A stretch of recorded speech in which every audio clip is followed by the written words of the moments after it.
பெருசா எல்லாராலையும் எதிர்பார்க்கப்பட்ட அமெரிக்க ஜனாதிபதி டொனால்ட் ட்ரம்பினுடைய உரை நடந்து முடிஞ்சிருக்கு. கிட்டத்தட்ட 19-20 நிமிஷம் உரையாற்றியிருக்கிறார். சில கேள்விகளுக்கான மறைமுகமான பதில் இந்த உரையில கிடைச்சிருக்கு.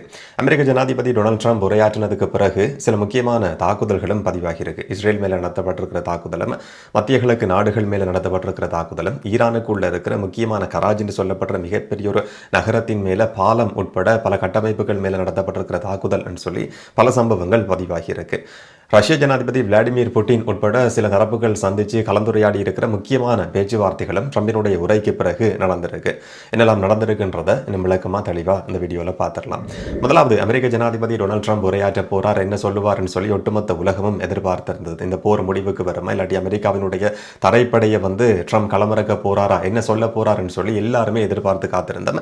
கிட்டத்தட்ட 20 நிமிஷம் உரையாற்றி இருக்கிறார். இதுக்கு முதல்ல சோசியல் மீடியால என்ன சொன்னாரோ, சர்வதேச ஊடகங்கள் கேட்கிற நேரம் என்ன சொன்னாரோ அதே மாதிரியான கருத்துக்களை தான் திரும்ப சொல்லி இருக்கிறார். இந்த போர் எப்ப முடிவுக்கு வரும் என்றது சம்பந்தமா உரையாற்றும் போது 2 இல்லாட்டி 3 கிழமைகளுக்குள்ள முடிவுக்கு வரும். இப்பவே பெரும்பாலும் முடிக்க வேண்டிய விஷயங்களை எல்லாம் முடிச்சிருக்கிறோம். 2-3 கிழமைகளுக்குள்ள இந்த போர் முடிவுக்கு வரும் என்ற மாதிரி உரையாற்றி இருந்தார். ஆனா அவருடைய உரையில பயன்படுத்தப்பட்ட ஒரு வார்த்தை என்றது சர்வதேச ஊடகங்கள்ல அதிகம் பேசப்பட்டிருந்ததை பார்க்க முடிஞ்சது. Back to the stone ages என்ற வார்த்தையை அவர் பயன்படுத்தி இருந்தார். ஈரான் மேல மோசமான தாக்குதல் நடத்தப்பட்டது உறுதியானது என்று சொல்லி குறிப்பிட்டு back to the stone ages என்ற வார்த்தையை வாசகத்தை பயன்படுத்தி இருந்தார். இந்த வாசகம் முதல் தடவையாக பயன்படுத்தப்பட்டதும் அமெரிக்க தரப்பிலிருந்து பயன்படுத்தப்பட்டிருக்கிறதுன்னு சொல்லி பார்க்குற நேரத்தில் அமெரிக்காவினுடைய ஏர்ஃபோர்ஸை சேர்ந்திருக்கிற லீ மே என்று சொல்லப்படுற ஒரு நபர் தான் 2ஆம் உலகப் போர் காலகட்டத்தில் இந்த வாசகத்தை பயன்படுத்தி இருக்கிறாராம். இவருக்கு அந்த காலகட்டத்தில் ஒப்படைக்கப்பட்ட பொறுப்பு என்னன்னு சொன்னா ஜப்பானுடைய நகரங்கள் முற்றும் முழுதா அழிக்கப்படணும் சொல்லி அந்த சந்தர்ப்பத்தில் அவர் அப்படியான ஒரு எச்சரிக்கை விடுத்திருந்தார். அதுக்கு பிறகு எதிர்பார்க்கப்பட்ட மாதிரி மோசமான விளைவுகளை ஜப்பான் எதிர்நோக்கி இருந்தது சொல்லி குறிப்பிடப்பட்டிருந்தது. இந்த வாசகம் திரும்ப பயன்படுத்தப்பட்டது 1950களில் வடகொரியா மேல தாக்குதல் நடத்தப்பட்டிருந்தது. கிட்டத்தட்ட 90 வீதத்துக்கும் அதிகமான மின் கட்டமைப்புகள் சேதமாக்கப்பட்டிருந்தது. 80 வீதத்துக்கும் அதிகமான கட்டடங்கள் வடகொரியாவில் அமெரிக்காவால் சேதமாக்கப்பட்டிருந்தது. இந்த மாதிரியான மோசமான விளைவுகள் எல்லாம் இந்த வாசகம் பயன்படுத்தப்பட்டதுக்கு பிறகு அமெரிக்காவினுடைய தாக்குதல் நடந்திருக்கு என்ற மாதிரி ஒரு சில ஊடகங்கள்ல குறிப்பிடப்பட்டிருந்ததையும் பார்க்க முடிஞ்சது. அமெரிக்க ஜனாதிபதி டொனால்ட் ட்ரம்ப் உரையாற்றும் போது மறைமுகமா சொல்ல வர ஒரு விஷயமும் அதுல இருந்தது. சொன்னா இந்த போரை முதல்ல ஆரம்பிச்சு வச்சது இஸ்ரேல் ஈரான் மேல் ஒரு தாக்குதல் நடத்தி இருந்தது. அதுக்கு பிறகு அமெரிக்காவும் இந்த போருக்குள்ள நேரடியா களமிறங்கி இருந்தது. அமெரிக்கா இதுக்காக இந்த போர்ல களமிறங்குது, இது எங்களுடைய போர் கிடையாது என்று சொல்லி அவருடைய நட்பு நாடுகள் எல்லாமே, நேட்டோ உறுப்பு நாடுகள், பிரான்ஸ், ஆஸ்திரேலியா, ஜெர்மன், யூகேன்னு சொல்லி எல்லா நாடுகளும் தொடர்ச்சியா சொல்லி கொண்டிருந்தாலும் இல்ல, ஈரான் மேல தாக்குதல் நடத்த வேண்டியிருக்கு, ஹோமுஸ் நீரினை திறக்க வேண்டியிருக்கின்ற மாதிரி சில கருத்துக்களை ஒரு சந்தர்ப்பத்தில் ட்ரம்ப் குறிப்பிட்டிருந்தார். அதுக்கு பிறகு ஹோமுஸ் நீரிணைக்கும் எங்களுக்கும் இடையில் எந்த விதமான தொடர்பும் கிடையாது என்ற மாதிரி திரும்ப சொல்லியிருந்தார். ஆனா உரையாற்றும் போது அந்த 20 நிமிஷ உரையில ட்ரம்ப் குறிப்பிட்டிருந்த ஒரு விஷயம் என்று சொன்னா கிட்டத்தட்ட அரை தசாப்தத்துக்கும் அதிகமான காலகட்டம், அரை நூற்றாண்டுக்கும் அதிகமான காலகட்டமா ஈரானும் ஈரானுடைய ப்ராக்சிகளும் ஈரானுக்கு சார்பான ராணுவ குழுக்களும் சேர்ந்து கொண்டு அமெரிக்காவுக்கும் அமெரிக்க நட்பு நாடுகளுக்கும் எதிரான மோசமான தாக்குதல்களை அச்சுறுத்தல்களை விடுத்து வந்து கொண்டிருக்கு. இது முதலாவது காரணம். இப்ப நடத்தப்பட்டிருக்கிற ஈரானுக்குள்ள அமெரிக்கா நடத்தியிருக்கிற இந்த தாக்குதல், இப்ப நடந்து கொண்டிருக்கிற இந்த போர்ன்றது அமெரிக்கர்களினுடைய எதிர்காலத்துக்கான ஒரு முதலீடு என்று சொல்லி ட்ரம்ப் குறிப்பிடுறாரு. இதுல இருந்து தான் இந்த போர் எதுக்காக நடந்து கொண்டிருக்கு என்ற கேள்விக்கான பதிலே கிடைக்குது. இது வெறுமனே இஸ்ரேல் ஆரம்பிச்சிருக்கிற போர், இஸ்ரேலுக்கும் அமெரிக்காவுக்கும் இடையில ஒரு மிகப்பெரிய நட்பு இருக்கு, அதுக்காக தான் இஸ்ரேலை பாதுகாக்கிறதுக்காக ஈரானோட இருக்கிற கோபத்துக்காக அமெரிக்கா களமிறங்கினது என்று சொல்லி வெளிப்படையா சில செய்திகளில் பேசப்பட்டாலுமே கூட ட்ரம்ப் சில நாட்களுக்கு முதல்ல தன்னுடைய சோசியல் மீடியா பக்கத்தில் அவருடைய ஒரு பழைய இன்டர்வியூ ஷேர் பண்ணியிருந்தார். ஈரானுக்குள்ள நாங்க போய் அங்க இருக்கிற ஒயில் எடுக்க போறோம், இதுதான் எங்களுடைய எதிர்பார்ப்பு, அதை இலகுவாவை செய்து முடிக்க முடியும் என்ற மாதிரி அந்த பழைய நேர்காணல் அவர் குறிப்பிட்டிருந்தார். அதை திரும்பவும் ஷேர் பண்ணியிருந்ததையும் பார்க்க முடிஞ்சது. இப்ப அதை உறுதிப்படுத்துற மாதிரி ஈரானுக்குள்ள இருக்கிற எண்ணெய் வளத்தை கைப்பற்றுறது தான் இந்த போரினுடைய முக்கியமான நோக்கம், இது எதிர்காலத்துக்கான முதலீடு என்ற ஒரு வார்த்தையை அவருடைய உரையில அவர் பயன்படுத்தி இருக்கிறது. இந்த போர் வெறுமனே இஸ்ரேலுக்காக அமெரிக்கா களமிறங்கி இருக்கிற ஒரு போர் மட்டும் கிடையாது, இது நீண்ட காலமா திட்டமிடப்பட்ட ஒரு போர் என்றதை வெளிப்படுத்துற ஒரு வார்த்தையாகவும் அதை பார்க்க முடியும். ஆனா மற்ற விஷயங்கள் சொல்லி பார்க்கிற நேரத்தில் சில கேள்விகளுக்கான பதில்கள் கிடைக்கும். கிடையாது. இந்த போர் ட்ரம்ப் குறிப்பிட்ட மாதிரி 2-3 கிழமைகளுக்குள்ள முடிவுக்கு வருமா இருந்தா ஹோமோஸ் நீரின பிரச்சனைக்கான நிரந்தரமான தீர்வு என்னன்றது தெரியாது. அப்படி அது கைவிடப்பட்டு அமெரிக்கா வெளியேறுமா இருந்தா மத்திய கிழக்கு நாடுகளுக்கு ஈரானுக்கு எதிரான நிலைப்பாட்டில் இருக்கிற நாடுகளை கைவிட்ட மாதிரியான ஒரு விஷயமா இருக்க முடியும். ஈரான் மேலோங்கி இருக்கும், மத்திய கிழக்கு நாடுகள் வந்து ஈரானுக்கு அடிபணிஞ்ச மாதிரி இருக்கும். இப்ப மத்திய கிழக்கு நாடுகளுக்கான அமெரிக்காவினுடைய உத்தரவாதம், அமெரிக்காவினுடைய பதில் என்னன்றது ட்ரம்பினுடைய உரையில இருந்து எங்கேயுமே கண்டுகொள்ளக்கூடிய மாதிரி இல்லை. அடுத்த விஷயம், இஸ்ரேல் வந்து தொடர்ச்சியா ஈரான் மேல தாக்குதல் நடத்தி கொண்டே இருக்கும். அதுக்கான ஒரு முடிவு எங்கன்னு கேட்டா அதுக்கான ஒரு பதிலும் கிடையாது.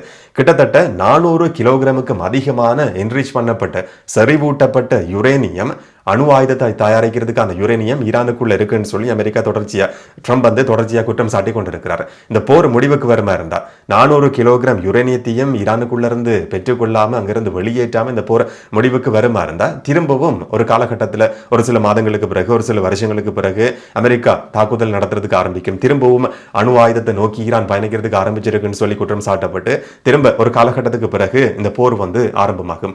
அப்ப என்ரிச் பண்ணப்பட்டிருக்கிற யுரேனியத்தை அமெரிக்கா பெற்றுக்கொள்ளுமா என்ற கேள்விக்கான பதிலும் கிடையாது.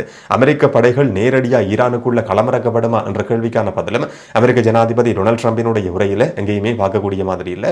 ஒரு சில 2-3 கிழமைகளுக்குள்ள இந்த போர் முடிவுக்கு வரும் சொல்லி அறிவிச்சிருக்கிறார்.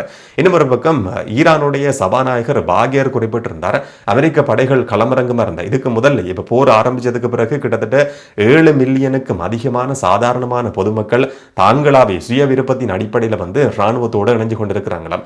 அமெரிக்க படைகள் களமிறங்குமா இருந்தா நீங்க எங்களுடைய வீட்டுக்கு கதவை தட்டும் போது வீட்டில் இருக்கிற ஒரு நபரை மட்டும் கிடையாது, ஒட்டுமொத்த குடும்பத்தையுமே அமெரிக்க படைகள் சந்திக்க போகுது என்ற மாதிரி அவர் வந்து ஒரு நேரடியான எச்சரிக்கை விடுத்திருந்தார். அமெரிக்க படைகள் களமிறங்குறது சம்பந்தமான உறுதிப்படுத்தப்பட்ட எந்த ஒரு அறிவிப்பும் இதுவரைக்கும் வெளியிடப்படல. ஆனா ஏற்கனவே போர்க்கப்பல்கள், போர் விமானங்கள் எல்லாமே கொண்டு போகப்பட்டிருக்கு.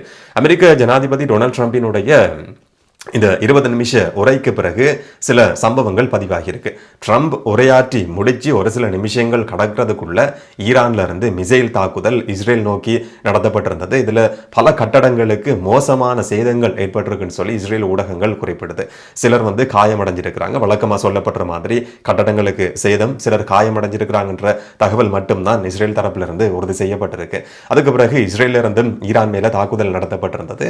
ஈரானுக்குள்ள எப்படியான மோசமான விளைவுகள் ஏற்படும் சொல்லி அமெரிக்க ஜனாதிபதி டொனால்ட் ட்ரம்ப் எச்சரிக்கை விடுத்திருந்தாரோ கற்காலத்தை நோக்கி ஈரான் நகரம் சொல்ற மாதிரியான ஒரு எச்சரிக்கையை அதை பார்க்க வேண்டியிருக்கு. இதுக்கு முதல்ல நடத்தப்பட்டிருக்கிற தாக்குதல்லையே ஈரான்ல வந்து மோசமான சேதங்கள் பதிவாகி இருக்கு. கட்டடங்கள், ஸ்கூல், யூனிவர்சிட்டி, மீடியா சேனல்னு சொல்லி நிறைய இடங்கள் மேல, பொது இடங்கள் மேலேயும் எரிசக்தியோட குடிநீர் கட்டமைப்போட சம்பந்தப்பட்டிருக்கிற இடங்கள் மேலேயும் தாக்குதல் நடத்தப்பட்டிருந்தது. இப்ப ட்ரம்பினுடைய எச்சரிக்கைக்கு பிறகு கராஜ் சொல்லப்படுற ஒரு நகரத்தின் மேல மோசமான தாக்குதல் நடத்தப்பட்டிருக்கு. அந்த இடத்துல இருக்கிற பல கட்டடங்கள் சேதமாகி இருக்கு. குறிப்பா தெஹ்ரானையும் கராஜின் சொல்லப்பட்ட நகரத்தையும் இணைக்கிற அதிவேக நெடுஞ்சாலையில் இருக்கிற முக்கியமான ஒரு மிகப்பெரிய பாலம் வந்து சேதமாக்கப்பட்டிருக்கு. அதை பற்றின வீடியோவும் வெளியாகி இருந்தது. இந்த மாதிரியான முக்கியமான தாக்குதல் சம்பவங்கள் ஈரானுக்குள்ள பதிவாகி இருக்கு. 2 இரும்பு தொழிற்சாலைகள் சேதமாகி இருக்கு. எதிர்வர போற 6 மாதங்களுக்கு அந்த தொழிற்சாலையினுடைய செயல்பாடுகளை ஆரம்பிக்க முடியாது என்று சொல்லி அந்த தொழிற்சாலை சார்பாகவே அறிவிக்கப்பட்டிருந்தது. ஈரானுக்குள்ள இருக்கிற ஒரு சுகாதார ஆராய்ச்சி நிறுவனத்தின் மேலேயும் அந்த கட்டடத்தின் மேலேயும் அமெரிக்காவும் இஸ்ரேலும் சேர்ந்து ஒரு தாக்குதலை நடத்தி இருந்தது. இதுக்கு பதிலடி கொடுக்கிற மாதிரி ஒரு சில முக்கியமான தாக்குதல்களை ஈரானும் நடத்தி இருக்கு. அதுலயும் குறிப்பா இஸ்ரேல்ல நடத்தப்பட்டிருக்கிற வான் தாக்குதலையும் தாண்டி ஜோர்தான்ல இருக்கிற படைத்தளம் மேல நடத்தப்பட்டிருக்கிற தாக்குதல்ல அமெரிக்காவினுடைய ஒரு விமானம் சேதமாகி இருக்கு சொல்லி IRGC படைப்பிரிவு இன்றைக்கு அறிவிச்சிருந்தது. அதை உறுதிப்படுத்துறதுக்கான போட்டோஸ், வீடியோஸ் எதுவுமே இதுவரைக்கும் வெளியிடப்படல. ஒரு முக்கியமான தாக்குதல் சம்பவம், அமெரிக்காவினுடைய ஒரு விமானம் பெரிய அளவில் சேதமாகி இருக்கு என்ற மாதிரி சர்வதேச ஊடகங்களையும் பேசப்பட்டிருந்தது. IRGC படைப்பிரிவு நடத்தி இருக்கிற இன்னும் ஒரு முக்கியமான தாக்குதல் பஹ்ரைன் மேல, பஹ்ரைன்ல இருக்கிற அமேசான் கிளவுட் சென்டர் மேல ஒரு தாக்குதல் நடத்தப்பட்டிருக்கு. ஒரு தொழில்நுட்ப நிறுவனத்தின் மேல தாக்குதல் நடத்தப்பட்டிருக்கு என்று சொன்னா ஏற்கனவே IRGC படைப்பிரிவு எச்சரிக்கை விடுத்திருந்தது. அமெரிக்கா, இஸ்ரேலோட சம்பந்தப்பட்டிருக்கிற மத்திய கிழக்கு நாடுகளில் இருக்கிற தொழில்நுட்ப நிறுவனங்கள் தாக்கப்படும், இதுல வந்து வேற வழி கிடையாது என்ற மாதிரி எச்சரிக்கை விடுக்கப்பட்டிருந்தது. அந்த எச்சரிக்கையை உறுதிப்படுத்துற மாதிரி பஹ்ரைனுக்குள்ள இருக்கிற அமேசான் கிளவுட் சென்டர் மேல ஒரு முக்கியமான மோசமான தாக்குதலும் நடத்தப்பட்டிருக்கு. எதிர்காலத்திலையும் எதிர்வரும் நாட்களிலையும் இந்த மாதிரியான தாக்குதல்கள் தொடர்ச்சியா நடத்தப்படும் என்ற எச்சரிக்கையும் விடுக்கப்பட்டிருக்கு. மத்திய கிழக்கு நாடுகள் மேலேயும் தொடர்ச்சியான தாக்குதல், அதை முறியடிக்கிறதுக்கான முயற்சிகள் நடந்து கொண்டிருக்கு. கட்டார் இன்றைக்கு வந்து ஐக்கிய நாடுகள் சபையில் முன்வச்சிருக்கிற ஒரு கோரிக்கை என்னன்னு சொன்னா, ஈரானால பொது கட்டடங்கள் மேலேயும் பொது தளங்கள் மேலேயும் நடத்தப்பட்டிருக்கிற தாக்குதல்ல வந்து பொருளாதார ரீதியான நட்டம் ஏற்பட்டிருக்கு. இதுக்கு ஈரான் கட்டாருக்கு நட்டஈடு தரணும் என்ற மாதிரியான ஒரு கோரிக்கை முன்வைக்கப்பட்டிருக்கு. எரிசக்தி கட்டமைப்புகள் மேல நடத்தப்பட்டிருக்கிற தாக்குதலால கிட்டத்தட்ட 20 பில்லியன் அமெரிக்க டாலர் நட்டம் கட்டாருக்கு ஏற்பட்டிருக்குன்னு சொல்லி மதிப்பிடப்பட்டிருந்தது. 17% கட்டாரினுடைய LNG ஏற்றுமதி வந்து வீழ்ச்சி அடைஞ்சிருக்கு. இது எல்லாத்துக்குமே காரணம் ஈரான் தான். இதனால நட்டஈடு தரப்படணும்னு சொல்லி கட்டார் ஒரு கோரிக்கை முன் வச்சிருக்கு. இதுக்கு முதல்ல ஐக்கிய அரபு அமீரகம் இதே மாதிரியான ஒரு கோரிக்கை முன் வச்சிருந்தது. ஏற்கனவே ஈரானும் இஸ்ரேல் அமெரிக்காட்ட வந்து பொது தளங்கள் இலக்கு வைக்கப்பட்டு ஏற்பட்டிருக்கிற சேதத்துக்கு நட்டஈடு தரப்படணும் என்ற மாதிரியும் தங்களுடைய 5 நிபந்தனைகள்ல ஒன்றா குறிப்பிட்டிருந்தது. அதுக்கான எந்த விதமான பதிலும் கிடையாது. இந்த நேரம் ஐக்கிய அரபு அமீரகத்துக்குள்ள எடுக்கப்பட்டிருக்கிற ஒரு முக்கியமான தீர்மானம் என்னன்னு சொன்னா, ஈரானியர்கள் சம்பந்தமான இறுக்கமான நடைமுறைகள் கொண்டு வரப்பட்டிருக்கு. ஈரானியர்கள் ஐக்கிய அரபு அமீரகத்துக்குள்ள நுழையிறது, அங்கிருந்து வெளியேறது சம்பந்தமா ஒரு சில விதிவிலக்குகளை தவிர சில இறுக்கமான நடைமுறைகள் கொண்டு வரப்பட்டிருக்கு. ஆனால் கிட்டத்தட்ட 5 லட்சத்துக்கும் அதிகமான ஈரானியர்கள் வந்து ஐக்கிய அரபு அமீரகத்தில் இருக்கிறாங்க. அவர்களுடைய பாதுகாப்பு உறுதிப்படுத்தப்படும், உரிமைகள் உறுதிப்படுத்தப்படும் என்ற மாதிரியும் ஐக்கிய அரபு அமீரகம் குறிப்பிட்டிருந்தாலும் அங்க இருக்கிறவர்களினுடைய செயற்பாடுகள் சம்பந்தமான தீவிரமான கண்காணிப்புகளும் நடந்து வருது. ஒரு சில கிழமைகளுக்கு முதல்ல சிலர் கைது செய்யப்பட்ட சம்பவம் கூட பதிவாகி இருந்தது. அந்த மாதிரியான ஒரு பின்புலத்தில் வந்து உளவு பார்க்கிறாங்கன்ற சந்தேகத்தின் அடிப்படையில் இந்த மாதிரியான இறுக்கமான நடைமுறைகள் அங்கு கொண்டு வரப்பட்டிருக்கு. இந்த நேரம் சில முக்கியமான பேச்சுவார்த்தைகள் நடத்தப்பட்டிருக்கு. முக்கியமான பேச்சுவார்த்தைகள் எதிர்வரும் நாட்கள்லையும் நடத்தப்பட இருக்கு. அதில் ஒன்று G7 நாடுகளுக்கும் GCC என்று சொல்லப்படுற கல்ஃப் கோஆபரேஷன் கவுன்சிலுக்கும் இடையில அடுத்த கிழமை ஒரு முக்கியமான பேச்சுவார்த்தை இந்த போர் சம்பந்தமா நடத்தப்பட இருக்கு. பிரான்ஸ் தான் இப்ப G7 நாடுகளுக்கு தலைமை தாங்கி கொண்டிருக்கிற ஒரு நாடு. இப்போ பிரான்ஸ் அந்த மாதிரியான ஒரு பேச்சுவார்த்தையை நடத்த முடியும்ன்றதுக்கான ஒரு ஏற்பாடை வந்து செய்திருக்கு. அடுத்த கிழமை இந்த பேச்சுவார்த்தை நடத்தப்பட இருக்கு.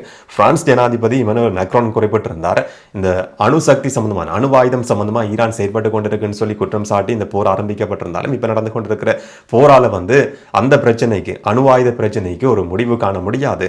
ஒரு ராஜதந்திர முயற்சி பேச்சுவார்த்தை நடத்தப்பட்ட மட்டும்தான் இந்த பிரச்சனைக்கான தீர்வை காண முடியும். இல்லாட்டி வந்து திரும்பவும் வளம் மாதிரி கொஞ்ச காலத்துக்கு பிறகு இந்த போர் வந்து ஆரம்பமாகும். இதனால அரசியல் ரீதியான ஒரு தீர்வு காண வேண்டியது முக்கியமானது என்ற மாதிரி பிரான்ஸ் ஜனாதிபதி மேக்ரான் வந்து குறிப்பிட்டிருந்தார். சொன்னா ட்ரம்ப் உரையாற்றும் போது அந்த உரையில ஒரு இடத்துல குறிப்பிட்டிருந்தார், பிரான்ஸ் ஜனாதிபதி மேக்ரானை அவருடைய மனைவி மோசமா நடத்தி கொண்டிருக்கிறார் என்ற மாதிரி ஒரு நாட்டுக்கு ஆற்றின பிரதான உரையில அமெரிக்க ஜனாதிபதி டொனால்ட் ட்ரம்ப் இன்னொரு நாட்டினுடைய ஜனாதிபதியை பற்றி அவருடைய மனைவி அவரை பிழையா வழி நடத்துறார் சொல்லி பகிரங்கமா இந்த மாதிரி விமர்சிச்சிருக்கிறதும் அதிகம் கவனிக்கப்பட்ட ஒரு விஷயமா மாறி இருந்தது. இப்போ அதுக்கான பதில் சொல்ற அளவுக்கு அது முக்கியமான கருத்து கிடையாதுன்னு சொல்லி பிரான்ஸ் ஜனாதிபதி மேக்ரான் குறிப்பிட்டிருக்கிறார்.